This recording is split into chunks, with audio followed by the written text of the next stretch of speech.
Hey there guys, what's up? This is Russianalex again. And as usual, I post tutorials now, so hooray! So as I promised you guys for 10 likes on my mini edit that I would show you how to make the color correction I've used in the actual mini edit itself. And let's see what we have here. So we have this very sexy looking color. We have a sun.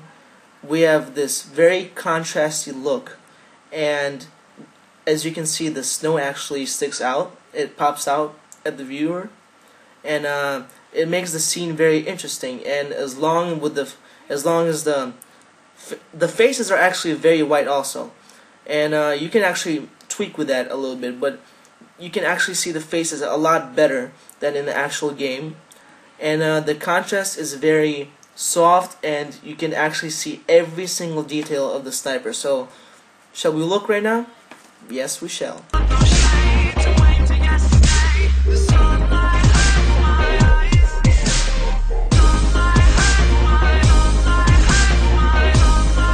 So basically you've seen a preview of my mini edit. So yeah, and so right now we're gonna work with the clip that was originally. It started off like this, because without the editing and everything, this is the clip that we're going to import, and it looked nothing like that clip at all. The faces aren't as white. No racist, I'm not racist. And it's kind of boring. It's a boring scene, and it really does nothing, see? So let's get started, shall we? So you open up Adobe After Effects, you make a new composition. Let's say for the sake of the tutorial, make it 14 seconds long. Then we drag in our clip, which I got right here, right in front of me. And then since we already made a composition, we don't need to drag it here, so we can just drag it right here. Okay, now here's our clip. So we imported our clip. Okay, so now to the effects. There's this one effect called Mojo, Magic Bullet Mojo, and here's the Mojo. It gives you lots of options. Trust me, I have messed with this so much. It gives you so many options, and it can really change the scene by a whole lot that you would not recognize it. So you can add that first, whichever one you like, because there's going to be more things to this video to make it look the way I did. So yeah, and here you go. I got a warning because my computer. Close prevent that information. So Mojo, here you go. You see how this actually changes the thing? It makes it darker. Now you actually see that. For this one, you need to type 59.47 because you don't want it too dark, you don't want it too bright. You just want it bluish. So you can later edit it and make it colorful, bluish, contrast, and not too blue because it's not going to look realistic. And for the tint, you want, see, like it changes the tint. You cannot really see it that much, but it actually does change the tint a lot if you look in the very close detail. But you have to have it in full resolution, because look, if it's in third, look how sloppy it is, quarter, you see? So you have to have it in full in order to actually see the detail and everything. So you want to set that to 27.75. Oops. 27.75. Let's zoom out a little bit. And that makes it, that doesn't really affect the video, but you can see here it makes this kind of different look. It actually makes it pop out of the blue color. And yeah, it makes it pop out, like I said, and you can actually see the difference, the differential here. So yeah, zoom out. And for the Mojo balance, it stays at 75, guys, because you see what happens. It actually makes the whole video brighter, or whatever you want it to be. If you make it too dark, to up to 100%, it makes it blue, so it messes with the color change by a whole lot.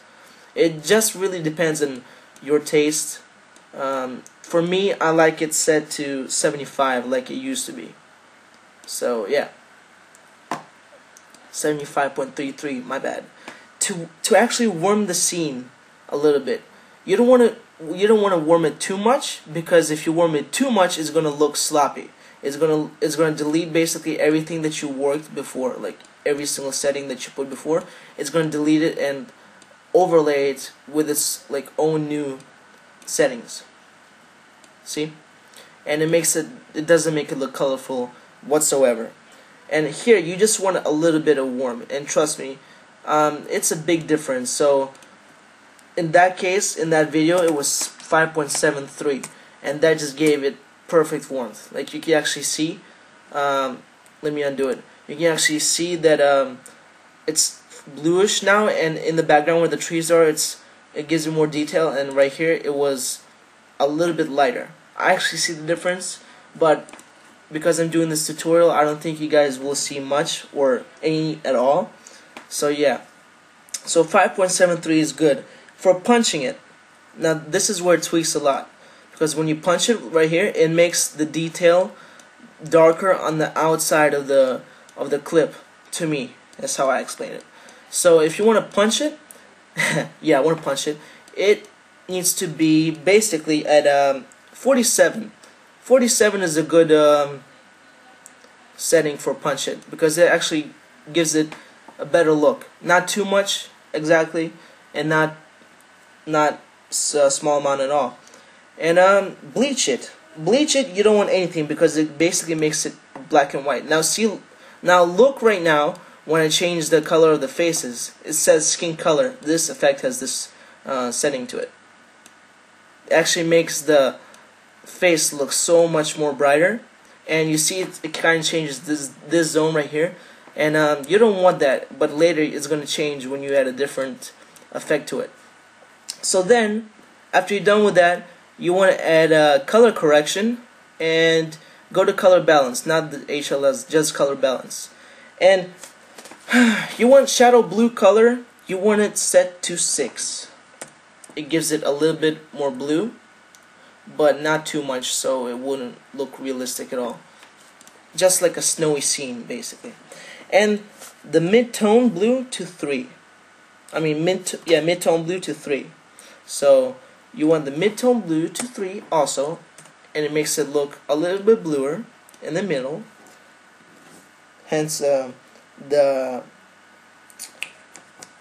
actual the actual name of the plugin. So yeah, and by the way guys, I forgot, skin squeeze, that's supposed to be set to 17, because it actually tweaks the skin, or 18, whatever you want. It actually tweaks the skin and makes it brighter, and it doesn't make it right here, so it stands out. It only makes it on the skin basically. And so yeah, and so the shadow blue and the mid-tone blue, you need to change to make a little bit higher. So, and then we can finally make a new layer, adjustment layer. It's up to you if you want to do the last of 2 effects on the new adjustment layer. Just for me, it took a little bit more time to render, and I decided to put it on the actual clip itself. So brightness, to make the snow stand out, go to effects, color correction, brightness and contrast.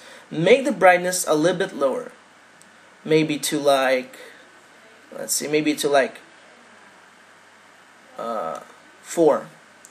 That actually makes the whole scene brighter. I mean, lower in brightness. And the contrast, put it up to about maybe 14. No, that's a bit too much. 12. Yep, that's perfect. So yeah, and if you play the clip now, it should be very fine, very good looking. And of course, this thing pops up.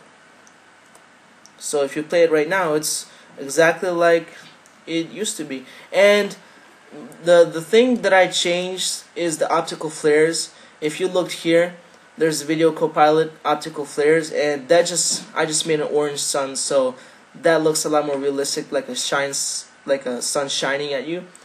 And another thing that's obvious, sunlight.